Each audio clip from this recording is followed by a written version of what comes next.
Hello guys, मैं हूं बलराम दास और आप लोग देख रहे हैं राम इलेक्ट्रॉनिक्स।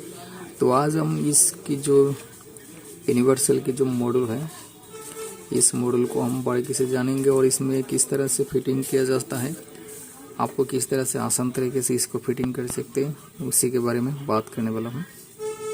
क्योंकि मुझे कमेंट आया था कि इसको डिटेल से बताओ, तो मैंने डिटेल से बताने की कोशिश करता हूँ। आप इसको किस तरह से आसान तरीके से यूज़ कर सकते हो और इसमें कहाँ कहाँ यूज़ कर सकते हो।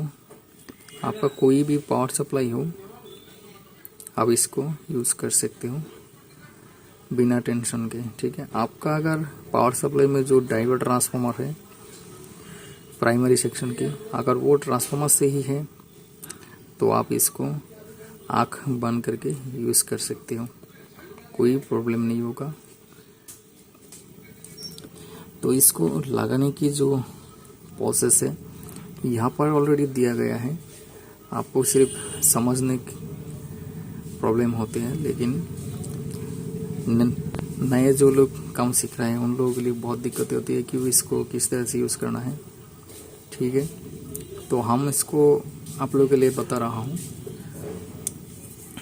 इसको प्रोसेस यहाँ पर मैं बताता हूँ आपको। सबसे पहले यहाँ पर दिया गया है क्या, ये जो मॉड्यूल है ये आप समझ लीजिए कि आपका जो प्राइमरी सेक्शन की जो भी हो, एसटीआर हो, कुछ भी ट्रांजिस्टर हो लगा हुआ होता है, वो कंप्लीट इस ये जो बॉक्स आपको दिखेगा खुलने के बाद, इस बॉक्स के अंदर कंप्लीट सामान है। सिर्फ जो ट्रांसफार्मर चाहिए हमको, जो हमको सेकेंडरी में सप्लाई प्रोवाइड करेगा, सेकेंडरी में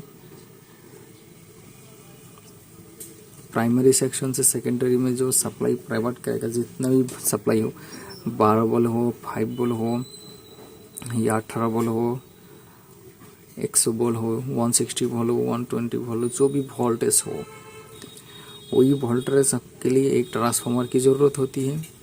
वो ट्रांसफार्मर आपको कहाँ पर मिलेगा, जो कि आपका जो भी एसएमपीएस बनाएंगे, कुछ भी एसएमपीएस बनाएंगे, वहाँ पर और प्राइमरी सेक्शन पे एक ट्रांसफार्मर होगा। उस ट्रांसफार्मर को ये से सिर्फ 2 ही कनेक्शन देने पर ही आपका ये एसएमपीएस जो है वो चलता रहेगा लाइफ टाइम। जितना दिन ये खराब नहीं होगा उतना दिन ये काम करता ही रहेगा। ठीक है,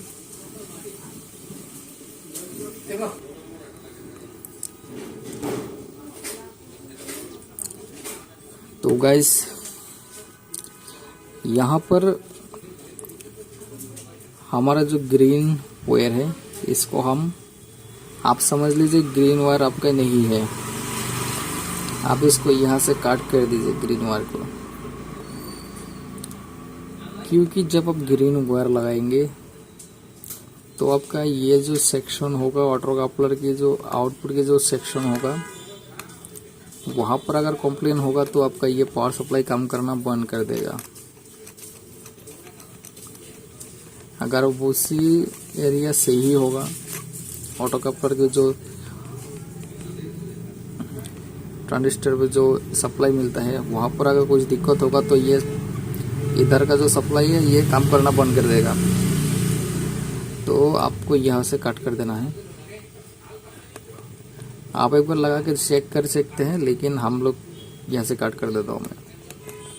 मैं यहाँ से कट कर देता हूँ क्योंकि यहाँ पर ज़्यादातर प्रॉब्लम हो ही जाता है। तभी आपका अगर ग्रीन वायर लगा हुआ होता है तब आपका ज़्यादा प्रॉब्लम करता है ये पावर सप्लाई। तो इसको यहाँ से कट कर देना है। उसका बाद में आपका प्रोसेस मैं आपको दिखाता हूँ। यहाँ पर एक रेड वाला वायर होगा, एक रेड वाला वायर होगा, जो कि आपको कनेक्शन कहाँ पर करना पड़ेगा। ये कैपेसिटर है, ठीक है। कैपेसिटर पर वोल्टेज कहाँ से आएगा, जो डायोड होगा यहाँ पर, तो डायोड होगा डायरेक्ट कैपेसिटर पे आएगा, पॉजिटिव निगेटिव सप्लाई पे आएगा। तो ये समझ लीजिए यहाँ पर कैपेसिटर है और यहाँ पर ये पॉजिटिव सप्लाई लिखा हुआ है और यहाँ पर निगेटिव सप्लाई होगा। तो जो हमारा ब्लैक वाला वायर होगा, इसको डायरेक्ट आपको निगेटिव में जोड़ना है। यहाँ पर वही प्रोसेस है, डायरेक्ट निगेटिव पे जोड़ना है। और जो रेड वाला वायर होगा, ये डायरेक्ट आके हमारा कहाँ पर होगा, जो हमारे 300 वोल्ट देख सकते हैं। यहाँ पर ट्रांसफार्मर का वाइंडिंग होगा,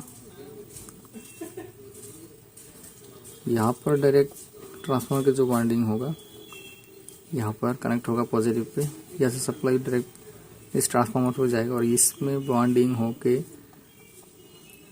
इसको सप्लाई हाई वैल्यू करके ट्रांसफार्मर के थ्रू यहाँ से निकलेगा, जो कि इसके यहाँ पर जो मैग्नेटिक फील्ड होगा तो अभी हमारा सप्लाई जो है यहाँ पर बाईपास करेगा।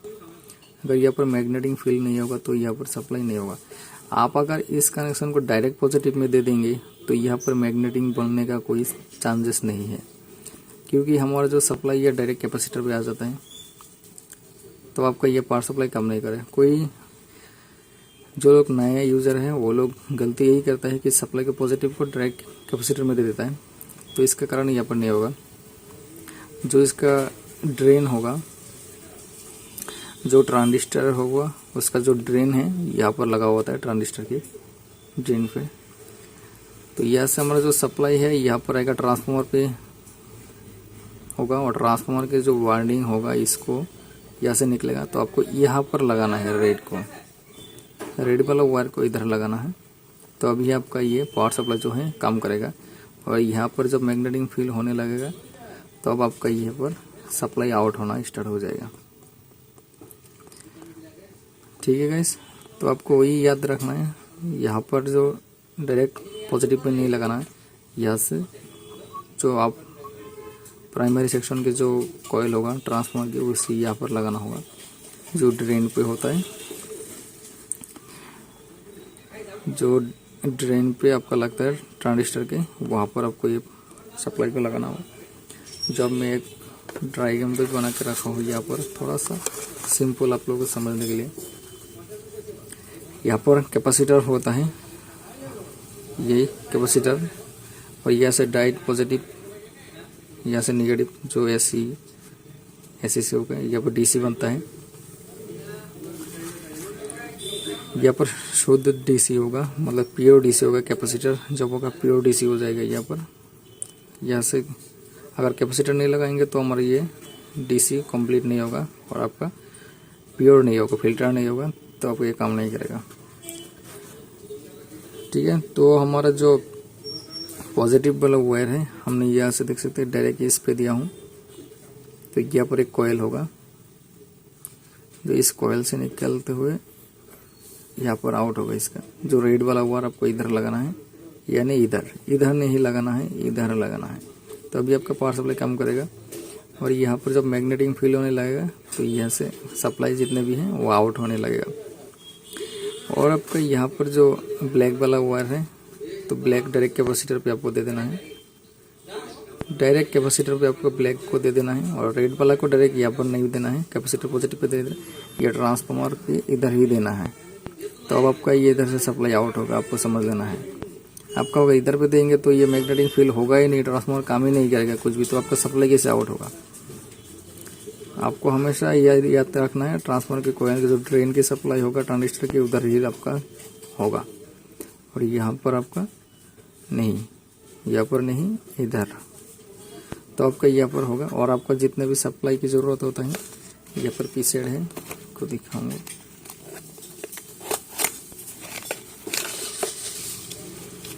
यहाँ पर पी सेट है, इस पी सेट को एडजस्ट करना है। ये ऊपर की तरफ घुमाएंगे राइट साइड की तरफ, तो ये एडजस्ट होगा। आपको वोल्टेज जितना चाहिए उतना यहाँ से ले सकते हो।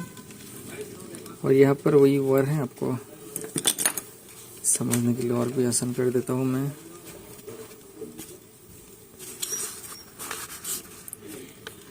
तो ये रेड है, रेड को आपको इधर लगाना होगा, और आपका जो निगेटिव है उसका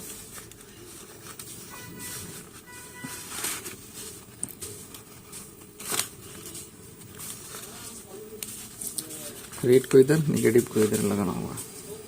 रेड को इधर नहीं लगाना है, इधर लगाएंगे तो सप्लाई नहीं निकलेगा इधर से, क्योंकि यहाँ पर मैग्नेटिक फील्ड नहीं होगा, तो यहाँ पर नहीं होगा, सप्लाई आउट नहीं होगा। तो यहाँ पर लगाने पर ही हमारा जो ट्रांसफार्मर ये मैग्नेटिक फील्ड करने लगेगा, उसके बाद ही यहाँ पर सप्लाई आउट करेगा।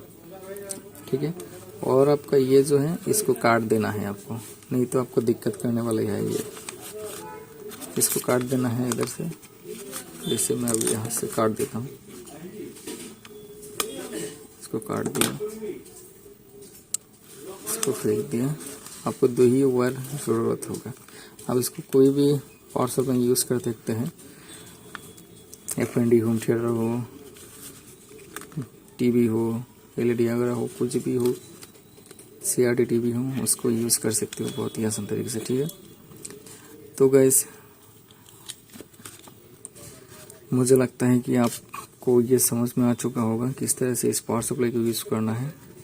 अगर तब भी आपको यूज़ करना नहीं आता है तो मैं इसको पावर सप्लाई भी फिटिंग करके भी दिखाऊंगा और वहाँ पर भी बताऊंगा। आप कमेंट बॉक्स में ज़रूर से लिखें कि मुझे फिटिंग करना नहीं आता है, तो मैं आपको ज़रूर से दिखा दूंगा फिटिंग करके भी। ठीक है गाइस, तो यहाँ पर वीडियो समाप्त करता हूँ। वीडियो अच्छा लगा तो लाइक एंड शेयर जरूर से कीजिए।